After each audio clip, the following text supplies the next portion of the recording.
Hola, ¿cómo están? Muy buenas tardes a todas, a todos quienes nos ven a esta hora a través de las pantallas del Canal 43 en Valdivia TV. Comenzamos una nueva edición del programa Una para Todas. Como siempre traemos un tema distinto e interesante cada semana. Hoy día vamos a hablar sobre el autismo, porque sí, ayer, miércoles 2 de abril, fue el Día Nacional de la Concienciación sobre el autismo, y si bien lo hemos abordado también en otros programas, creemos que es importante hablarlo, conversarlo, reflexionar acerca de estos temas que al parecer cada día pareciera que hay más diagnósticos, ¿no? Para hablar sobre esto estamos con la terapeuta ocupacional Janine Figuelis, quien se desempeña en la unidad de psiquiatría infanto-juvenil del Hospital Base de Valdivia. Bienvenida, Janine, muchas gracias por aceptar la invitación. Y bueno, hoy día queremos hablar sobre neurodivergencia, sobre autismo, sobre trastorno de déficit atencional, que también es un término que cada vez estamos escuchando más, no solamente en los niños, sino que a veces los papás llevamos a los niños a un diagnóstico y resulta que los papás salen con un diagnóstico también. Queremos conocer un poco tu experiencia, Janine, y primero hablando de lo básico. ¿Qué es la neurodivergencia? ¿Cómo la podemos definir? O sea, a ver, primero que todo yo creo que hay que partir entendiendo la neurodiversidad. Ajá. ¿Ya? La neurodiversidad tiene relación con que todos los cerebros son distintos. Tu cerebro, mi cerebro, el de todas las personas funciona de forma única. Y entendiendo eso, al mismo tiempo, ¿no es cierto?, hablamos de las neurodivergencias, que es un concepto que ahora yo creo que se escucha y suena bastante, que tiene que ver con que dentro de la neurodiversidad también existen cerebros neurodivergentes, porque dentro de la neurodiversidad está el cerebro, digámoslo como neurotípico, que sería como el funcionamiento más común, ¿ya? Y el neurodivergente es el cerebro, por ejemplo, de una persona autista, o de una persona con déficit de atención, o de una persona que pueda tener otra condición que está dentro de las neurodiversidades y puntualmente de la neurodivergencia. Perfecto. Existe un espectro amplio. Sí, es súper amplio. Y cada vez más amplio, de hecho, yo creo. Sí. Bueno, entonces me gustaría que entremos aquí a hablar un poco más específicamente del autismo. ¿Ya? Hemos estado también acá hablando, como estuvimos en un episodio con una psicóloga hablando sobre el autismo, y también algo que es re importante y que me gustaría que hagamos hincapié sobre el autismo en mujeres, porque sabemos también que las mujeres tienen muchas capas para disfrazarlo. Somos de por sí más comunicativas, así que pareciera a simple vista que está todo ok, pero resulta que pareciera que hay más diagnósticos de autismo en hombres, pero tiene que ver también con esta particularidad. Cuéntanos un poco cómo ha sido tu experiencia en ese aspecto, y también hablemos un poco del espectro, a propósito de que estamos en esta concienciación. En este mes tan importante. Bueno, a ver, primero que todo explicar un poquitito que desde mi experiencia yo llevo más o menos 12 años trabajando en salud mental infanto-juvenil, es decir, con infancias, ¿no es cierto?, y con adolescentes. Y dentro de eso, la verdad es que en el tiempo yo he podido visualizar como una evolución del concepto, ¿ya? Y de la manera de abordar también las distintas condiciones que están dentro del espectro autista. Justamente estábamos hablando que ya no se habla de Asperger. No, de hecho, no. Y por mucho tiempo se acuñó ese concepto, sí. Y hoy día ya se va dejando fuera. O sea, igual hay que entender que esto es un proceso, ¿no es cierto? Entonces, si alguien en un momento dado dice, por ejemplo, soy Asperger o qué sé yo, tampoco es como decir, no, eso ya no existe. Obviamente es ir como acomodándose. Y también educándonos entre todos de a poquito, porque estos cambios implican un cambio paradigmático también. Entonces, es lento, no es tan a lo mejor tan rápido como quisiéramos. Pero, por ejemplo, en el caso de lo que estábamos conversando del Asperger, tenía mucha relación con el funcionamiento como de alguna forma cognitivo, ¿no es cierto? Y donde a lo mejor las personas podían desempeñarse más dentro de lo normal, y lo digo entre comillas, dentro de esto como más neurotípico, ¿ya? Pero en realidad se ha ido como visualizando que esto finalmente es no es un continuo, es como una dinámica, es como si ustedes tomaran un círculo y hay muchos factores que van influyendo dentro de las características de una persona autista, ¿ya? Como las habilidades sociales, la comunicación, la interacción, en unos se nota más una cosa, en otros se nota más otra, es bien variable, ¿ya? Y con respecto a lo que tú hablas como en relación a las mujeres, sí, también ha sido todo un proceso que en este tiempo está muy en auge, por así decirlo. Porque antes lo que uno veía era la niña autista, pero que era con características asociadas de discapacidad intelectual o de déficit cognitivo. ¿Ya? Y hoy día eso nos hemos ido dando cuenta, ¿no es cierto?, que en realidad hay muchas personas, muchas mujeres autistas no diagnosticadas. Y eso porque tiene que ver un poco con la idea esta que te comentaba yo desde mi ignorancia, por supuesto, de pensar que las mujeres somos como más comunicativas y sí, que de pronto por totalmente. Ahí nos disfrazamos un poco más el tener a lo mejor autismo. Claro, es que hay algo que se llama camuflaje y que de alguna forma es que nosotras somos súper buenas, como estoy hablando a nivel más allá de si tenemos o no tenemos una condición, somos buenas para adaptarnos, para intentar encajar un poquito, ¿no es cierto?, socialmente. Y en el caso de las mujeres y las niñas especialmente autistas, ¿no es cierto?, lo que intentan hacer es como ir viendo cómo encajo en un grupo determinado y entonces puedo copiar inclusive formas de relacionarse de otras amigas, por ejemplo, o de amigos, ¿me entiendes? Como, tengo que hacer esto, y entonces empiezo a desarrollar esto que te comento, que es un poco un camuflaje, ¿ya? Pero eso al mismo tiempo va generando un agotamiento también, porque en el fondo trato de socialmente encajar, pero no soy esa persona. Claro, estoy haciendo un esfuerzo triple por que hace todo, para lo que todo el mundo es usual, y para mí significa un esfuerzo enorme. Sí, hay un ejemplo que a mí me pareció bien interesante, que justo ayer lo estaba mirando en un Instagram, que es de mujeres autistas, de hecho. Buena. Y que es de unas cucharas. ¿Ya? Entonces, esto va más allá sí de la mujer o del hombre, es una cosa más genérica, pero habla un poco de las neurodivergencias. Entonces, por ejemplo, un cerebro neurotípico tiene, voy a suponer, 10 cucharas de gasto de energía al día. ¿Ya? ¿Qué significa eso? Que esas 10 cucharas implican mi inversión en tiempo y energía en sociabilizar, en las actividades que hago en la vida diaria, sea trabajar, ir al colegio, ¿me entiendes? Un poco lo que yo desempeño en el día a día, ¿ya? Y voy gastando una cantidad de cucharas, por ejemplo, por cada situación en la que yo me desenvuelvo. Un cerebro neurotípico, ¿ya? Un cerebro neurodivergente, de partida, podríamos decir que podría tener menos cucharas de energía, por así decirlo. Porque de alguna forma, además, en cada situación en la que se va desenvolviendo, va invirtiendo mucho más cucharas. Entonces, en vez de invertir 2 cucharas para relacionarme socialmente, invierto 4. Entonces, al final del día, tuve que invertir muchas más cucharitas de energía, por así decirlo, en las distintas situaciones a las que yo me voy enfrentando en el día a día. Entonces, al final del día, ¿qué pasa con un cerebro neurodivergente? Es que muchas veces está totalmente agotado y ya no quiere saber nada más de la vida, o de alguna forma, más que nada, porque está terriblemente agotado o agotada. No sé si se entiende esa explicación. Sí, te entiendo perfecto. También te iba a preguntar, se habla harto, delante también estaba viendo por ahí en Instagram, sobre las personas que son altamente sensibles. También podríamos decir que son neurodivergentes, y también como que gastan mucha energía.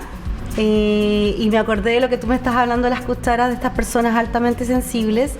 Las personas también neurodivergentes de repente son personas que necesitan descansar mucho, Sí. porque su cerebro se agota Totalmente. muchísimo, y son personas que son súper funcionales. Muchas veces sí. Muchas veces sí. Sí. Me gustaría que habláramos del diagnóstico. En este caso, como tú trabajas con la población infanto-juvenil, Sí. ¿cómo se da, cómo llegan los padres a consultar a los especialistas? Quizá, bueno, me imagino que hay una tremenda, gran cantidad de síntomas, pero me imagino que hay algunos que son más usuales o más frecuentes, o a qué cosas los papás que nos están viendo les podemos decir que podrían significar llevarlos a un especialista a lo mejor. Bueno, es que ahí igual hay que hacer, voy a hacer como me voy a explayar un poquito más porque aquí Sí. hay diferencia en torno a la persona que llega por sistema público o vía atención privada, ¿ya? Ya hay una diferencia. Yo voy a hablar un poquito más de la parte pública, que es en donde yo me desempeño, ¿no es cierto? Y hay toda una línea hoy día de pesquisaje temprano, ¿ya? En donde la persona, de alguna forma, lo ideal, te estoy hablando, lo ideal es llega a su CEFAM y aparece alguna situación que llama la atención, por ejemplo, en el programa de atención temprana, ¿no es cierto? Entonces la enfermera o el profesional que esté capacitado va a aplicar una pauta que se llama MChat, ¿ya? Y esa pautita, en el fondo, es ¿Qué profesional tiene que Mira, aplicar ahí esa lo puede primera hacer, pauta? normalmente lo hace la enfermera que es del control niño sano, ¿ya? Entonces es ¿En qué como consiste? un checklist, ¿Ya? de ciertas conductas que son importantes, que tienen que ver con la interacción social y la comunicación, porque en el fondo lo que hay que tener súper claro es que el autismo, el trastorno del espectro autista, hoy día también se habla de la condición de espectro autista, me refiero a eso, ¿no es cierto? Lo importante a tener presente es que lo que vemos nosotros, digámoslo entre comillas, alterado, es la sociabilización, las habilidades de interacción, los intereses que podríamos decir que son más bien repetitivos ya o restringidos, viéndole el lado como en la contraparte. Lo que también se habla por parte de la comunidad autista es que esos intereses, más que repetitivos, son una focalización, como una súper buena focalización en un tema. Exactamente, ¿ya? Ajá, por eso son como súper destacados y súper buenos en una cosa. Claro.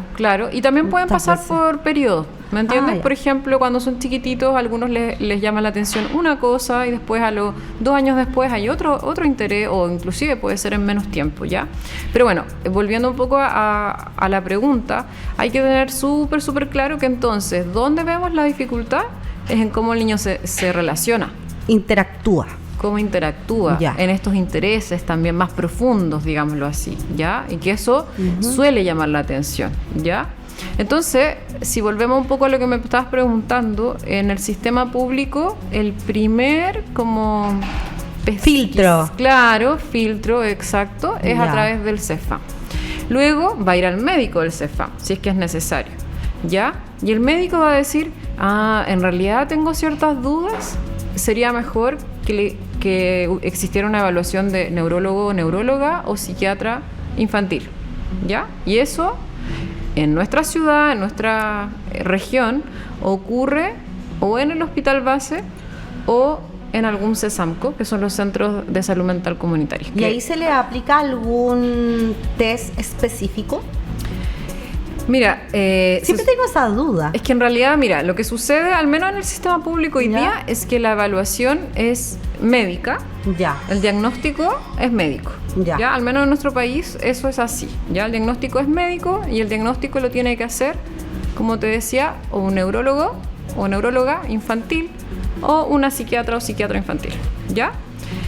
Que además se suman otras evaluaciones, me voy a bajar un poquito de esto, Sí, Raiz. obvio. Ya, que además se sumen otras evaluaciones, sí, se suma la evaluación de fonoaudiólogo, de terapeuta, de psicólogo, y hoy día además hay una evaluación que de hecho está súper como en boga, que es el ADUS 2, ¿ya?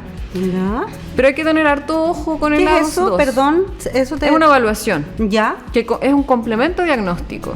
¿Ya? ¿Y por qué es necesario que exista ese complemento diagnóstico? Mira, lo que pasa es que el ADOS 2 es, de alguna forma, la idea es ayudar, complementar el diagnóstico, porque el diagnóstico de una persona del espectro autista no siempre es tan fácil. Esto mismo que estamos hablando, las mujeres, por ejemplo. Sí, es complejo. No siempre es tan fácil, ¿ya? A veces hay los niños, y voy a hablar de ahí ya desde mi experiencia, lo que yo visualizo, es que hay niños que tú los ves y rápidamente te das cuenta que están dentro del espectro, pero hay niños que no, o niñas que puedes demorarte harto tiempo en darte cuenta. Oye, y esto, por ejemplo, se puso súper en el tapete en los medios de comunicación. Por ejemplo, cuando me acuerdo que no hace tanto tiempo la Sigrid Alegría comentó que estaba dentro del espectro autista y que ella había llevado a uno de sus hijos y se dio cuenta que ella era autista. Ajá. Tenía algún grado. Entonces, y ahí como que toda la gente empezó como a darse cuenta que es verdad, una persona autista podía verse súper neurotípica. Sí, a veces sí. Teníamos, y ahí como que empezaron a surgir, y hoy día yo conozco a personas como ya de mi edad, de nuestra edad, que se han ido dando cuenta de que tienen algunos aspectos neurodivergentes y han ido a hacerse evaluaciones y se han encontrado con esto, y resulta que ahí les hace mucho sentido muchas cosas en la vida que nunca se explicaron. Eso suele pasar, sí, en los adultos especialmente, que me voy a meter un poco en el tema de los adultos, adultas también, pero no es mi área, pero sí puedo decir que cuando el diagnóstico no fue temprano, ni en la adolescencia, ¿no es cierto? Muchas veces en la adultez surgen otras situaciones que pueden ser trastornos ansiosos, cuadros depresivos, como temas afectivos del ánimo, ¿ya? Y ahí entonces se empieza a buscar como una explicación. ¿Por qué estoy viviendo esta situación? ¿Qué es lo que pasa conmigo? ¿Por qué nunca he sentido que encajo en ciertos espacios? ¿Me entiendes? Y cuando viene la explicación diagnóstica, entonces la persona muchas veces, no es que la vida vaya a ser más fácil, ojo, no es eso. Pero sí es como, ok, soy una persona autista. Sí, porque cuando te viene el diagnóstico, te vienen hartas explicaciones, te vienen varias respuestas. Totalmente, pero hay que tener ojo, porque igual hay como una explosión también de diagnóstico, y ahí es donde hay que tener un poco de ojo, porque dentro de esta neurodivergencia no solamente está el autismo. ¿Ya? Hay otras condiciones también, otras posibilidades de ser neurodivergente, ¿ya? Entonces, por ejemplo, quiero volver un poco al tema del ADOS 2. El ADOS 2 es un complemento. Si yo, por ejemplo, hoy día voy donde una psicóloga, una terapeuta ocupacional, y me aplica un ADOS 2, y dice que presento un grado de autismo, ¿ya? O rasgos autistas, ¿ya? No es lo único que yo necesito para realmente saber si soy o no soy autista. Necesito la otra evaluación, que es la médica. Ya, y esa te la hace un neurólogo generalmente. Un neurólogo o un psiquiatra infantil. Y en la adultez normalmente el psiquiatra adulto, yo diría que está... Y bueno, y un neurólogo también, sí. Ya, perfecto. Sí. También me gustaría que habláramos de... ¿existen grados en el autismo? ¿Cómo lo podríamos...? Mira. No sé si se puede dividir. Hay de repente más síntomas, menos síntomas, pero hay como grados, ¿o no? Sí, hay como grados.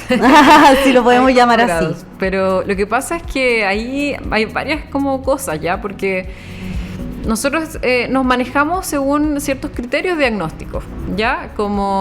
Y que los rigen ciertos manuales diagnósticos, ¿ya? Existen manuales, como en este caso, por ejemplo, el DSM es un manual que te dice... para distintas condiciones, no solamente el autismo, debe cumplir tales y tales características, por ejemplo, ¿ya? Pero también hay una contraparte que hoy día se habla, por ejemplo, de que no es que haya un grado 1, 2 y 3, porque así se ha ido clasificando, como grado 1 de funcionalidad, grado 2 de funcionalidad y grado 3 de funcionalidad. Ya. Pero también hoy día hay digámoslo, un grupo de personas que mencionan que en realidad tampoco debería como restringirse o como meterse como en una etiqueta de grado de funcionalidad, ¿ya? Ahora, si tú me preguntas a mí, desde la clínica, ¿qué significa la clínica? Desde el hacer, desde el trabajar con niños o con adolescentes, claro que hay distintas características dentro del espectro autista, ¿ya? Porque justamente la idea es sacar las etiquetas, no etiquetar. Sí, ¿cierto? Sí, esa es como la idea. Pero finalmente, si tú me preguntas, cada niño autista en verdad es distinto, ¿ya? No te podría decir que hay uno igual a otro, porque además ahí también hay un factor familiar súper importante. ¿Cuánto apoyo hay en la familia? ¿Cuánta aceptación también de la condición hay por parte de la familia?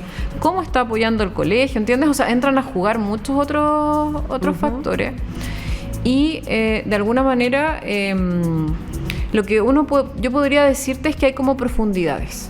Como que hay personas que tú puedes observar que tienen más alteraciones o están más comprometidos en el área comunicativa y de la interacción. Entonces, por ejemplo, hay personas autistas que son no verbales, por ejemplo. ¿Entiendes? Y ahí claramente tú lo puedes identificar porque no hay lenguaje, ¿ya? Hay personas autistas que además se asocia, como te explicaba al inicio, una condición una condición mental, como por ejemplo la discapacidad intelectual, ¿ya? Y ahí también vienen otras características, porque se asocia, ¿entiendes? Entiendo. Entonces, claro, hoy día hay mucha gente, por ejemplo, a mí me pasa con las mismas mamás o papás que dicen, no, mi hijo es autista funcional. Pero también tú puedes preguntar, ¿y qué significa eso? Porque yo puedo decir, hay niños que a lo mejor no tienen lenguaje, pero son bastante funcionales en la cotidianidad. Se visten solos, hacen cosas que a lo mejor el que se dice funcional no necesariamente hace. Entonces, también es como que empiezas a... como, ya, pues, ¿qué significa ser funcional? Entonces, por eso esa etiqueta está un poquito cuestionada. Janine, el autismo es una de las tantas neurodivergencias, pero hay algunas otras que existan que pudiéramos decirlo con algún nombre, como por ejemplo esto que yo te decía de las personas PAS. Altamente sensibles, personas altamente sensibles. Me imagino que es una neurodivergencia. ¿Qué otros existen como más conocidos, quizás? El déficit de atención. El déficit de atención está dentro de las neurodivergencias. Sí, déficit de atención e hiperactividad, por ejemplo. Y es un grupo que igual es importante. Sí. ¿Cuántos niños, adolescentes ustedes atienden en este minuto en la unidad de psiquiatría infanto-juvenil por neurodivergencias?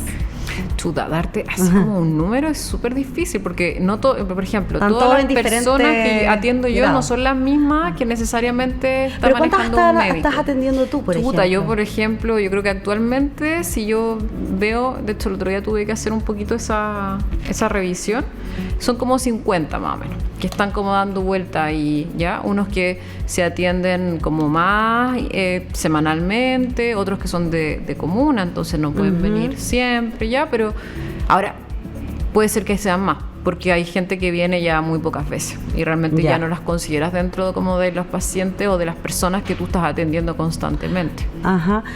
Le voy a preguntar al director cuánto llevamos, porque tenemos que ir a una pausa. Claro, obvio. Me gusta. 23 minutos, ya estamos justas.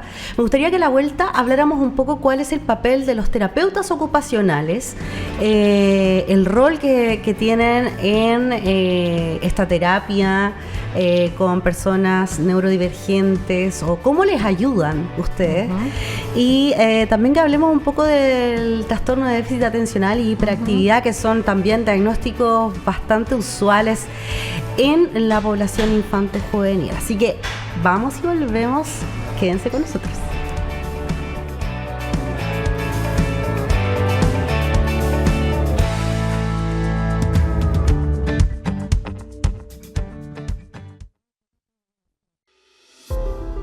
Hola, mi nombre es Valdivia y junto a mí te invito a recorrer mis aguas, mis tierras, mi selva, La selva valdiviana es uno de mis principales encantos. Miles de personas recorren mis zonas buscando la magia dentro de mí, adentrándose en la niebla, recorriendo mis humedales, que hacen única mi naturaleza, buscando historias que son contadas entre las cortezas de mis árboles, ubicados en cerros milenarios que protegen mi exuberante biodiversidad, caminando entre jardines aromatizados por sus flores, senderos verdes, cuidados desde las alturas por los grandes coigües y olivillos, viviendo mi historia, mis fortalezas, legados ancestrales que protegieron mis aguas, mis bosques y mis tierras. Como hoy se protegen mi flora y fauna única en su especie, y rodeado de helechos, un mundo lleno de vida nace, crece, vive. Desde curiosos anfibios a aves que visten de blanco y negro. Te invito a conocerme, a mi verde magia y a mis senderos naturales escondidos. Ven y descubre. Valdivia, la buena vida. Invita Ilustre Municipalidad de Valdivia. ¿Qué es para usted o qué significa para ustedes el río aquí en la ciudad? ¿Qué es para usted la costanera tan bonita y que se vea reflejado un río tan hermoso que creo que nos caracteriza como ciudad? Yo creo que es la esencia de la ciudad. No hay ciudad más bonita que tenga un río y una costanera tan espectacular para aprovecharla no solo para actividades realmente culturales, sino para hacer deporte, trotar junto al río, ya sea de día, de noche, con lluvia. Creo que la ciudad no tendría el deporte que tiene si no estuviese el río. Creo que el río acá en Valdivia es el corazón de la ciudad. Todos los valdivianos obviamente nos sentimos identificados. Muchas veces, muchos días, muchas horas corriendo por ahí, viendo siempre a las regatas o a los remeros pasar. Son compañeros no de deporte, pero sí somos colegas respecto a lo que lo hacemos de forma profesional. Así que creo que es muy importante cuidarlo y también todo lo que rodea obviamente al río. Yo tuve la suerte por el fútbol salir a varios lados, pero ver esto es muy difícil, es muy difícil. La verdad que uno lo aprovechaba también cuando hacía deporte, también salíamos a correr por la parte física, entonces siempre fue lo más maravilloso que hubo aquí en Valdivia. Queremos invitarte a cuidar a los futuros campeones y campeonas que entrenan día a día en Valdivia. Igual que nosotros, los jóvenes remeros y deportistas entrenan en el río o en nuestra costanera, dejándolo todo para seguir entregando títulos a Chile y a Valdivia. Lamentablemente, hay personas que no quieren a nuestro deporte y hemos tenido ataques a remeros o embarcaciones en nuestro río. Sabemos que la gente de Valdivia respeta a sus deportistas y ama estos hermosos ríos. Por eso te invitamos a sumarte a la convivencia fluvial, Donde cabemos todos y todas. Cuidemos el río, cuidemos el deporte y cuidemos Valdivia.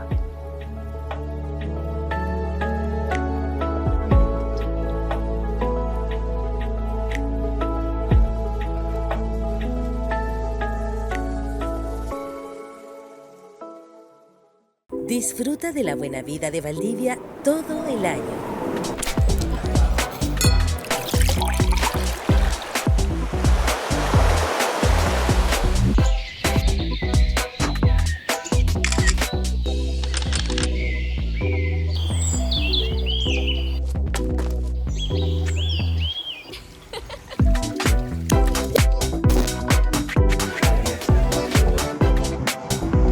Valdivia, la buena vida.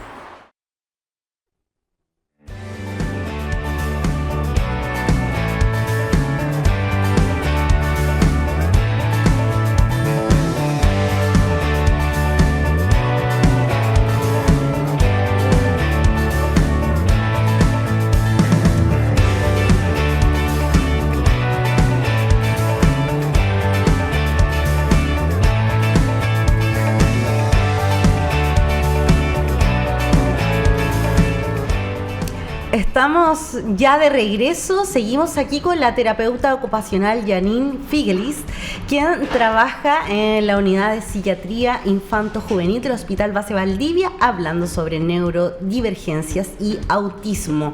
Vamos a hablar un poco más ahora me gustaría hablar sobre tu quehacer profesional, un poco sobre lo que hacen los terapeutas ocupacionales, cuál es el rol que cumplen trabajando con la población infanto-juvenil en las neurodivergencias y en el autismo también. ¿Cuál es el trabajo? ¿En qué consiste? ¿Qué hacen?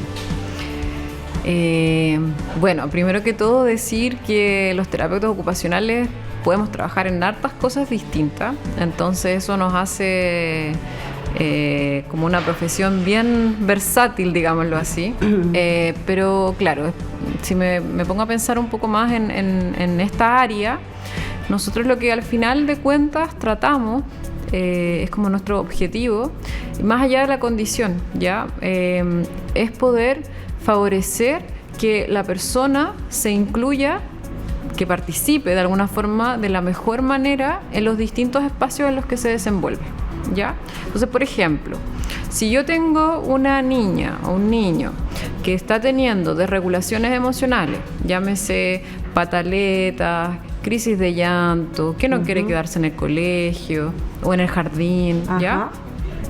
Lo que yo voy a hacer como terapeuta ocupacional es evaluar un poco la situación tanto del niño, es decir, si hay un problema sensorial en el niño, si hay un problema de conducta, ¿ya? Pero ojo, no solamente desde el niño o desde la niña, porque muchas veces tú tienes que evaluar también qué pasa en esa familia. En el contexto. Exactamente, y quizá eso hay que ponerle harto énfasis, porque en todo lo que tiene que ver con las neurodivergencias, nosotros tenemos que mirar el contexto, ¿ya? No podemos como pensar solo en la persona y listo. Es mirar si está trabajando, está en el colegio, está en el liceo, qué está pasando con sus amistades, está pudiendo realmente desenvolverse de la mejor manera posible o en realidad no. A lo mejor, por ejemplo, nuevamente vuelvo al ejemplo de esta niña, está teniendo problemas con sus compañeros de curso, compañeras de curso, y eso está afectando su participación. Ajá. Ya, porque por eso es también ocupacional, porque tiene que ver con las ocupaciones que son significativas para la persona a lo largo del ciclo vital. Ajá. Ustedes cuando ya tienen un diagnóstico dicen, más o menos tengo la idea de lo que está pasando. ¿Cuál es el paso siguiente? ¿Cuál es el acompañamiento que hace un terapeuta ocupacional en estos casos? Sí, mira, es que por ejemplo en mi caso normalmente el diagnóstico más o menos está como definido cuando llegan a mí, o algunas veces me piden como el apoyo como para poder ver si va por ahí la cosa o es otra situación distinta, ¿ya? Entonces lo que uno hace siempre es poder hacer, como te decía, una evaluación. ¿Ya? Eso es como lo primero.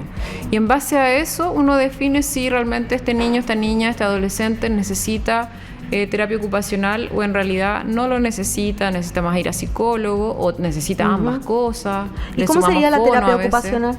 ¿Ah? ¿Cómo sería la terapia ocupacional? ¿A qué te refieres con cómo sería? Porque tú me dices, bueno, en este caso este niño no necesita psicólogo, necesita terapia ocupacional, necesita... ¿Qué es lo que hace que necesite terapia ocupacional? ¿Qué es lo que hacen en la terapia ocupacional? Ah, ¿qué trabajamos en sí? Sí, cuando a alguien le dicen, usted necesita terapia ocupacional, ¿qué hacen con ellos? Pucha, son igual varias cosas distintas, ¿ya? ¿En una sesión tú te refieres? En general, ¿en qué consiste la terapia? ¿En qué consiste? Es que un poco lo que te estaba explicando ahora, depende mucho de la etapa en la que esté la persona, porque no es lo mismo trabajar con un niño que con un adulto, ¿ya? Pero, por ejemplo, te voy a poner un ejemplo adolescente. Yo voy a evaluar al adolescente, voy a ver, este adolescente necesita mejorar su participación en este contexto, necesitamos que la familia se involucre más también y hacemos un plan de trabajo en base a eso, ¿ya? Y a su vez digo, ¿sabes qué? Quiero que, le propongo, ojo, no todo es mi decisión, claro. Con los adolescentes de hecho hay que trabajar mucho en cuál es su opinión también, no puedo yo tomar una decisión como arbitraria. Claro, exactamente. Entonces le propongo, oye, ¿sabes qué? ¿Te gustaría participar en un taller de habilidades sociales, por ejemplo? Que es una de las cosas que nosotros hacemos en el hospital. Bueno. Sí, no, quizá más adelante, ¿ya? Eso también es algo que se hace. Y, por ejemplo, en un taller de habilidades sociales, como el nombre lo dice, lo que tratamos de trabajar es en las interacciones, por medio de juegos de mesa, por medio también muchos de los intereses de cada uno. Porque yo no saco nada de ir y decir, ya, vamos a hacer esto, esto y esto, si no les interesa. Porque la gracia es que sea motivante.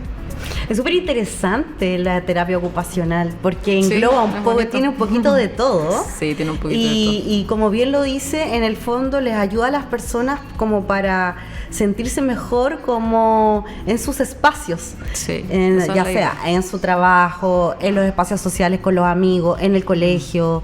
Entonces, Sí, pues entonces somos súper metidos.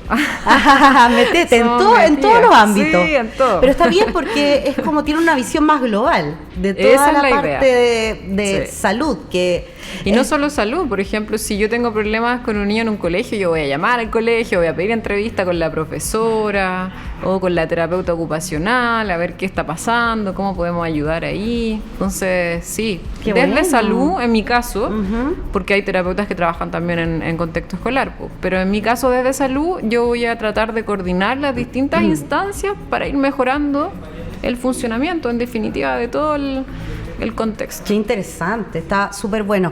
Me gustaría también un poco, antes que se nos vaya el tiempo, porque se nos hizo súper corta la entrevista, este es un tema súper interesante, súper difícil de explicar también a veces, o de generalizar, ¿no? Sí. Es difícil, Sí. pero creo que de esta manera igual, creando estos espacios, vamos acercándolo un poco más a la gente. Hablemos un poquito sobre el trastorno de déficit atencional, que también hoy día lo escuchamos harto. Sí. Y de la hiperactividad.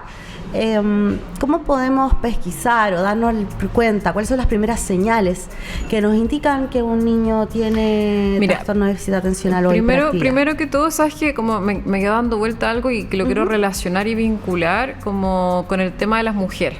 ¿Ya? Que a propósito de que este es un espacio también enfocado que es una para todas. Claro. Entonces, quería comentarte que es complejo el tema del diagnóstico tanto del autismo como de los déficits de atención con hiperactividad en mujer. ¿Ya? ¿Por qué? Porque lo primero que tenemos que pensar es que históricamente estos diagnósticos fueron hechos en base a población masculina.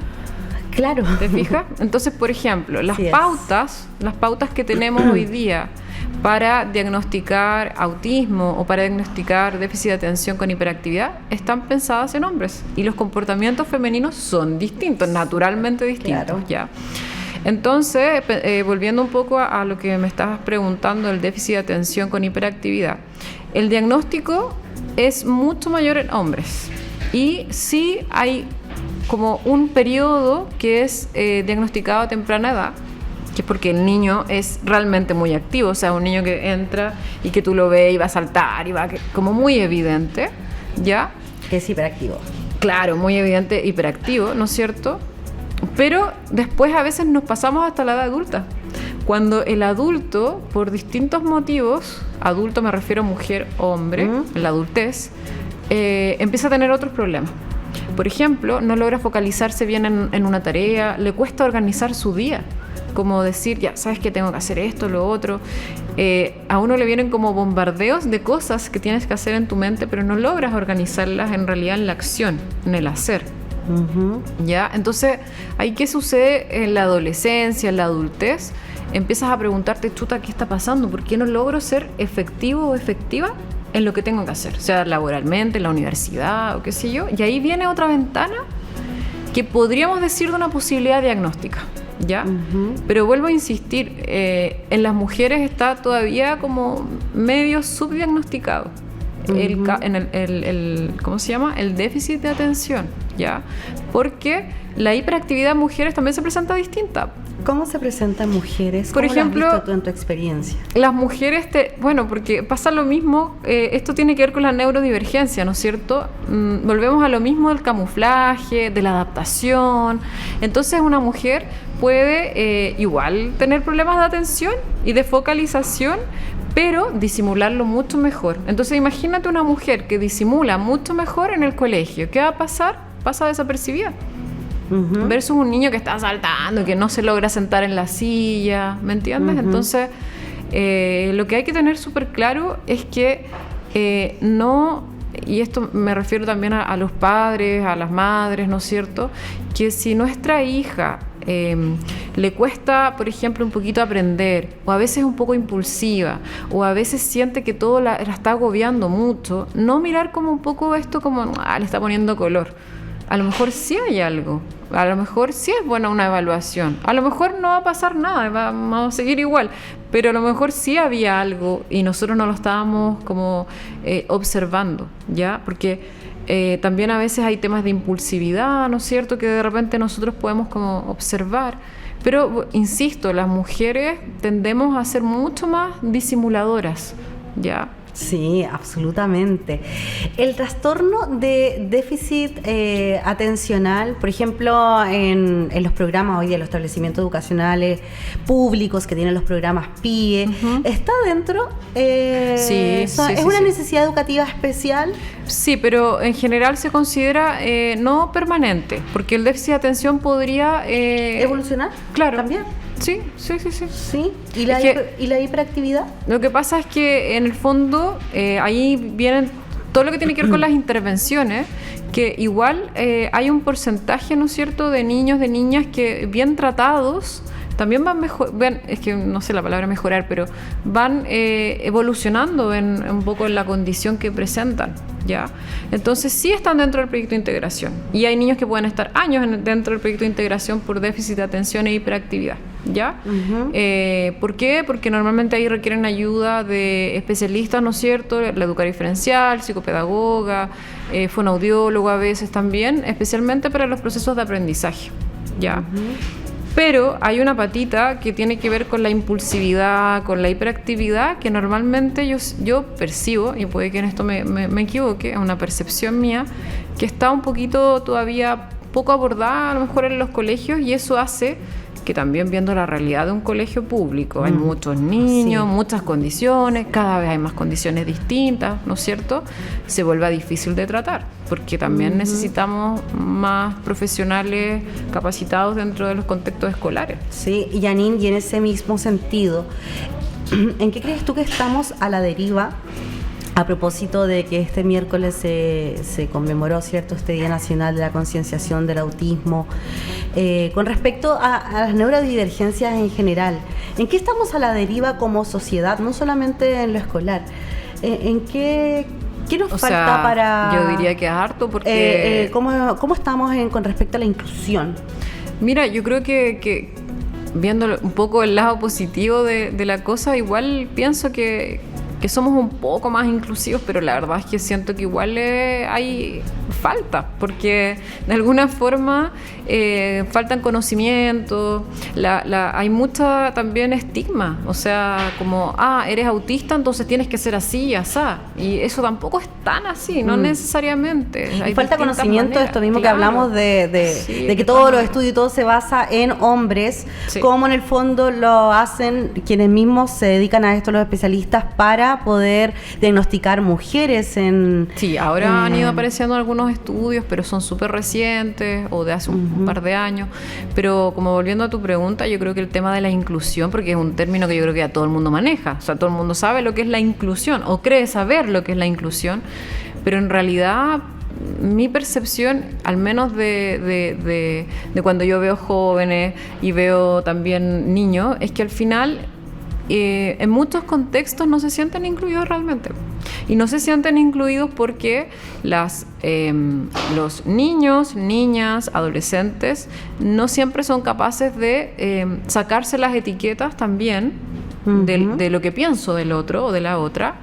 Y al mismo tiempo yo creo que es un tema familiar, porque esto debería ser temas que uno debería trabajar con los hijos desde pequeñitos, con los hijos, las hijas, como el tema de que si tienes algún compañero o compañera con una condición, sea cual sea, da lo mismo. La diversidad en general. Exactamente, sobre la diversidad, sobre no hacer juicios previos, porque hay muchos juicios.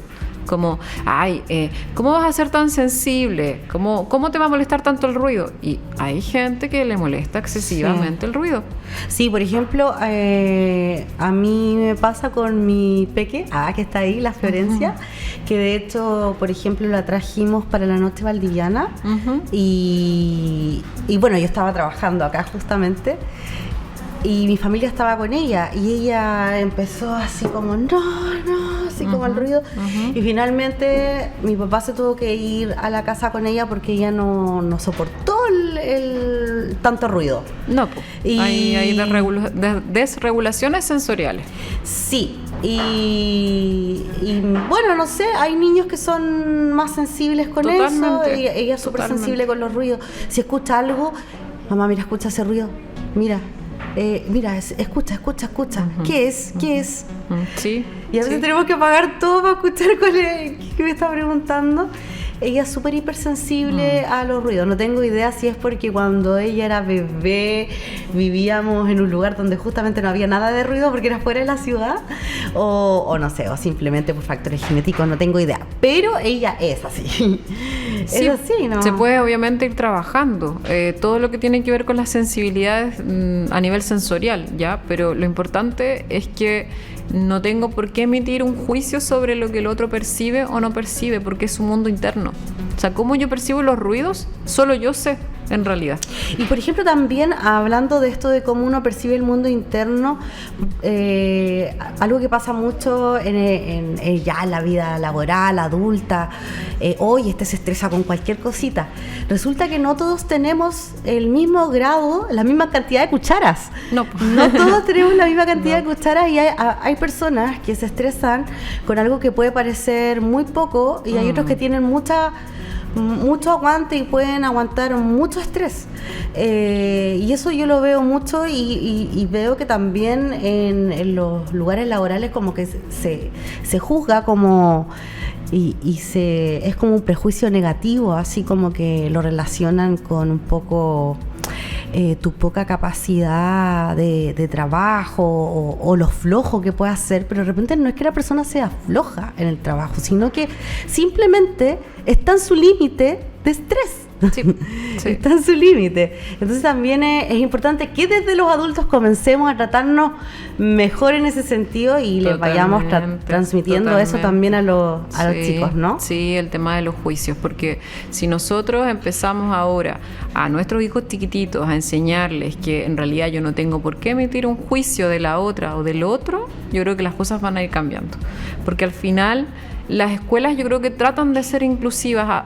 Obviamente pueden faltar muchas cosas, pero si como familia yo no soy capaz de tener cierto grado de inclusión, también es complejo como el panorama. Como institución poder cambiar las cosas.